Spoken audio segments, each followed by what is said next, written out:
Bismillahirrahmanirrahim. Assalamualaikum warahmatullahi wabarakatuh. Selamat pagi, selamat siang, selamat malam semuanya. Sebelumnya, yang saya hormati Bapak Ade Kosasih selaku dosen Imla Sastra Arab 2021 dan juga teman-teman semua yang semoga dalam kegiatan sehat walafiat tanpa kekurangan apapun. Di sini perkenalkan, nama saya Ahmad Hasan Fuadi dengan NPM 180910210030 akan menjelaskan sedikit materi imla tentang alamatut tarkim atau tanda-tanda baca. Kita mulai dari sejarahnya, tarikh alamatut tarkim. Bibad'i kanat al-kitabatul arabiyyatu bila fawasilin mimma nasya'a tadakhala ajza'ul jumali ba'duha fi ba'd wa ghumudul ma'na. Summa nadara alamatu Ahmad Zaki fi kitabatil ghurbiyina faro'a alamatut tarkim bainama khalat kitabatunal arabiyyah minha. Oke, untuk sejarahnya itu, jadi pada zaman dahulu tuh penulisan Arab tidak ada tanda bacanya, sehingga pada zaman dahulu itu muncullah suatu ketidakjelasan atau ambiguitas dalam pemaknaan suatu kalimat. Nah, kemudian guru besar Ahmad Zaki itu melihat pada penulisan bangsa Barat yang mana terdapat tanda-tanda baca pada penulisan mereka, namun tidak terdapat tanda baca tersebut pada penulisan bahasa Arab. Kemudian pada kurun 1912 Masehi, guru besar Ahmad Zaki kemudian berpendapat bahwa kita bangsa Arab harus menerapkan juga tanda-tanda baca yang telah digunakan pada penulisan bangsa Barat pada saat itu. Oleh karena itu, Ahmad Zaki kemudian membuat karangan dengan judul At-Tarkim wa Alamatuhu. Kenapa sih kok Bapak Ahmad Zaki ini menggunakan kata tarkim? Dikarenakan kalimat tarkim itu artinya adalah alamat atau tanda-tanda, kemudian isyarah, petunjuk, serta memberi seni dalam penulisan dan penyusunan kalimat-kalimat tersebut. Hingga akhirnya pada tahun 1932, Dewan Penulisan Bahasa menetapkan pemberlakuan tanda-tanda baca sesuai dengan yang ditetapkan oleh Kementerian Pendidikan Umum At-Tarbiyah wa Ta'lim, dan tanda baca tersebutlah yang sampai sekarang masih berlaku di penulisan bahasa Arab. Selanjutnya kita akan berkenalan dengan jenis-jenis tanda baca. Yang pertama ada an-nuqtah atau titik. Atau sama al-waqfah. Matudau fi nihayatil fikrati wa fi dahilil fikrati ba'dal jumalit tamati al-mustaqillati. Yang pertama ada titik, disebut juga dengan tanda berhenti. Letaknya terdapat di penghujung paragraf atau bisa juga di dalam paragraf setelah satu kalimat yang telah utuh atau setelah jumlah mufidah. Yang kedua ada an-nuqtatani al-fawqitani. Itu ada titik dua. Wa makanuhuma bainal qawli wa ma yashbihuhu wal maqulu wa baina syai'i wa aqsamuhu wa anwa'uhu wa ajza'uhu wa qabla al-amthilatil lati tudau al-qaidatu. Nah, untuk titik dua ini letaknya adalah setelah qaul atau suatu ucapan dan yang semisalnya seperti firman Allah, sabda Rasul, ataupun semisalnya seperti pendapat juga.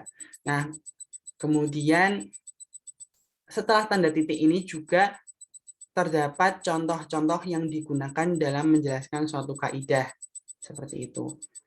Kemudian yang ketiga kita bertemu dengan an-nuqtu ats-tsalatu al-mutatabi'atu. Watudau makanul kalimatil mahdhufati li sababin aw li akhar wa hiya tsalatsun la aktsara wa la aqalla mutajawiratin. Yang ketiga adalah tanda titik tiga berturutan. Tandanya ini dibuang ya, menggantikan kalimat-kalimat yang dibuang dari suatu kutipan seperti itu dikarenakan suatu hal atau faktor tertentu. Dan adapun jumlah titik ini adalah 3, tidak lebih dan tidak kurang seperti itu. Yang selanjutnya, yang keempat adalah alamatut tansis atau tanda petik 2. Kullu kalamin yang kilu binasyihi wa harfihi yudau baina alamatit tansis. Yang keempat, alamatut tansis ini merupakan tanda yang digunakan untuk mengspesifikkan atau merinci kalimat sebelumnya. Jadi kalimat sebelumnya yang akan diperinci tersebut dimasukkan ke dalam tanda petik 2 ini. Yang kelima ada al-qausani. Yudau hadanil qausani fi wasatil kalami wa bainahuma al-jumalul muta'arridatu. Fa'al-fadul ihtiras wa tafsir wa yutlaqu alaihima halalani. Nah, untuk tanda kurung ini di dalamnya ada apa sih? Di dalamnya ini terdapat beberapa susunan kalimat yang beda pembahasan. Terdapat juga di dalamnya seperti kalimat-kalimat penting dan kata-kata dan pembahasan untuk mendukung topik utamanya. Al-Qausani ini memiliki nama lain halalan. Tanda yang keenam ada al-qausani ma'kufani, yang artinya adalah tanda kurung siku. Tudau bainahuma az-ziyadatu allati laysat bil asli wa ghaliban ma yastakhdimuhuma mahququt turathi wa hadfuhuma tufadil khalti. Untuk kurung siku ini di dalamnya terdapat tambahan yang tidak berasal dari asli karangan tersebut. Jadi bisa saja itu menurut pendapat guru kita atau dari diri kita sendiri. Dan umumnya tidak digunakan untuk suatu karangan yang asli. Apa fungsi dari kurung siku ini? Kurung siku ini digunakan agar tidak merusak susunan atau isi dari karangan yang asli, sehingga pendapat kita dengan isi dari buku tersebut tidak tercampur menjadi satu. Tanda yang ketujuh ada alamatul istifham, tanda tanya, sama seperti bentuk pada bahasa Indonesia, tanda tanya. Atau ta'u fi nihayati kulli jumlatin qasdu biha as-su'al an syai'in. Untuk tanda tanya ini terletak di akhir kalimat dengan maksud untuk bertanya atau meminta suatu hal. Kemudian yang ke-8 ada alamatut ta'khir wa tudau fi nihayati kulli jumlatin aidon tu'biru an atifatin kata ajubi wal farhi wal husni wal istingkari wat tahdidi wat du'a wa ba'dul istifhamil ladhi kharaja anil gharbil asli. Yang ke-8 ini tanda seru digunakan untuk mengungkapkan rasa kagum.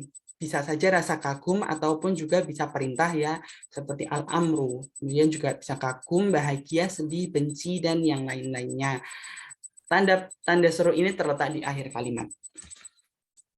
Nomor 9 ada asyurtatu atau tanda hubung ya, awal waslati ya benar, tanda hubung. Waktu da'u bainar roknayil jumlati idha tolar ruknul awal wa ta'hiru tsani minhu. Tanda hubung ini menghubungkan dua jumlah, dua pokok pembahasan, yang mana pokok pembahasan pertama itu panjang, kemudian yang kedua itu tidak lebih panjang dari bahasan yang pertama atau hanya untuk sebagai pelengkap, maka menggunakan tanda hubung. Kemudian yang ke-10 ada al-fasilatu, tanda koma. Waktu da'u bainal jumalil lati yatarakkabu min majmu'iha kalamun mufidun wa bainal kalimatil lati tasyabbahul jumali fituliha. Untuk tanda koma ini terletak di tengah-tengah kalimat, digunakannya apabila suatu kalimat itu panjang sekali dan di dalamnya terdapat frase-frase ataupun klausa, sehingga harus menggunakan koma. Yang selanjutnya ada al-faslatu al-manqutatu, tanda titik koma. Waktu da'u bainal jumalit tawilati allati yatarakkabu min majmu'iha kalamun mufidun wa bainal jumlataini takunul ula sababan fil tsaniyati aw takunul tsaniyatu sababan fil ula. Nah, untuk titik koma ini berbeda dengan tanda koma. Apabila tanda koma digunakan untuk memisahkan antar klausa atau frasa, untuk yang titik koma ini digunakan untuk memisahkan antar kalimat yang sudah sempurna dalam satu susunan kalimat yang sama.